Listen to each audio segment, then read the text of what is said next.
வணக்கம் மக்களே, நான் உங்க கோகுல். ரொம்ப நாள் கழிச்சு ப்ரீ ஃபயர் பக்கம் வந்த உடனே ஏஸ் அடிச்சிட்டேன். இதை கேட்கும்போது உங்களுக்கு என்ன தோணுதுன்னு காமெண்ட் பண்ணுங்க. சரி, மேட்ச் ஆரம்பிச்சிருச்சு. இந்த பக்கம் வந்த எனிமி இருப்பான்னு பார்த்தா எனிமிய இல்லை. அந்த 6 சப்ஸ்கிரைபருக்கு தெரியும் நான் ஒரு ப்ரோ பிளேயர்னு. அதான் ஏஸ் அடிக்கலாம்னு முடிவு பண்ணிட்டேன். இந்த பக்கம் வந்த வெறும் ஒரு எனிமி மட்டும்தான் இருந்தான். சரின்னு திருப்பி அந்த சைடு வந்துட்டேன். கூட வந்த 2 வடக்கனும் காலி. அப்புறம் ஏஎன் 94 எடுத்துட்டு எல்லாரையும் அடிச்சிடலாம்னு அங்குட்டு போன ஒருத்த மேல இருந்து 150 டேமேஜ் கொடுத்துட, அப்புறம் மெடி போடலாம்னு உள்ள வந்து மெடி போட்டுட்டு அப்புறம் பார்த்தா அவன் கீழே வந்தான்.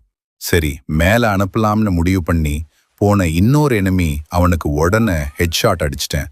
அந்த ஏடபிள்யூஎம்க்கு அடிச்சிட்டேன். டக்குன்னு பார்த்தா ரிவைவ் பண்ணிட்டு இருக்காங்க. அந்த நாக் கிளியர் பண்ணிட்டு 10 ஏஸ் அடிக்க பூரா.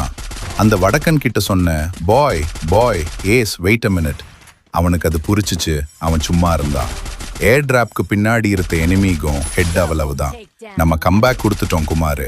டே தம்பி, ஏகேஏஐயான்னு கேட்கமா மறக்காம சப்ஸ்கிரைப் பண்ணுங்க.